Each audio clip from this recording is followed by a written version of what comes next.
In Captain America, Steve Rogers faced a villain called Iron Nail, who was trying to start a new world war. Captain America stops him, but in the process, Iron Nail neutralizes the super soldier serum in Steve's body. As a result, Steve lost his superpowers, and his body rapidly aged to what it should have been, 90 years old. However, this did not affect Steve's spirit. He passed on the mantle of Captain America to Sam Wilson and took up the role of Chief of Civilian Oversight at SHIELD to continue serving his country. This all changed in 2016's Avengers standoff event. It was revealed that SHIELD, under Director Maria Hill, had secretly created a town called Pleasant Hill, where they imprisoned supervillains by erasing their memories and identities. They did this using the powers of a sentient cosmic cube fragment named Kobik, which had taken the form of a young girl and was creating a perfect illusion. However, things went south when some villains regained their memories and identities, leading to a massive battle. This fight involved the Avengers, Sam Wilson's Captain America, Bucky, and even Steve Rogers himself, despite his old age. During the battle, Steve was brutally beaten by Crossbones. Just before Crossbones could finish him, Kobik intervened and restored Steve's super soldier abilities.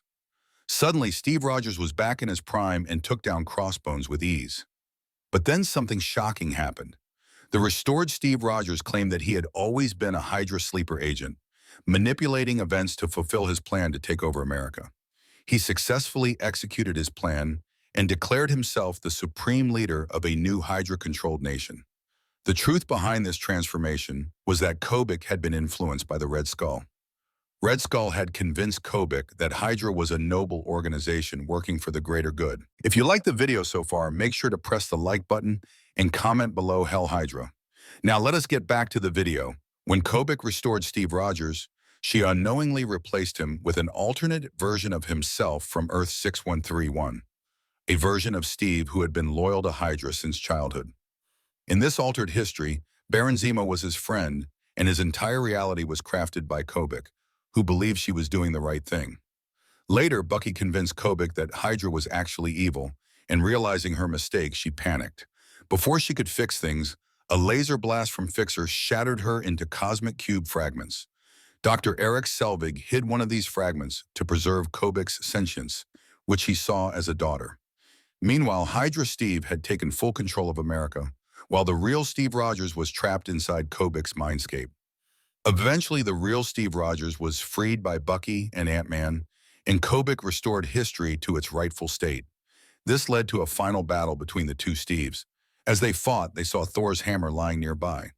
Only one of them could lift it, and the true Steve Rogers did, ending the reign of the Hydra imposter. While this story was incredible, it left a lasting stain on Steve Rogers' image. Many people started seeing him as the man who had nearly destroyed their country. Now the question remains, if this Hydra Steve Rogers appears in Avengers Doomsday, what role will he play in the Multiverse Saga? Will he just be a cameo, or does he have a bigger role to play?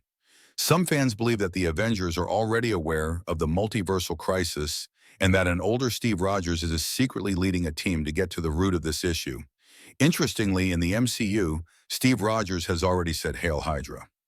During Avengers Endgame, when he traveled back in time to retrieve Loki's scepter, he avoided an elevator fight by whispering Hail Hydra to Agent Sitwell, securing the Mind Stone without resistance.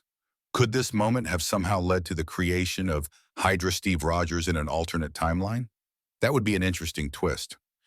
Another theory suggests that Avengers Doomsday will assemble a multiversal Avengers team featuring Steve Rogers, Black Widow variants, and other alternate versions of the original Avengers. Recently, rumors emerged that Scarlett Johansson might return for Avengers Doomsday and Secret Wars, adding more fuel to these speculations. But nothing is confirmed yet. Given the infinite possibilities of the multiverse, Steve Rogers could appear in any form. Marvel has many evil versions of superheroes with incredible stories, just like Hydra Cap.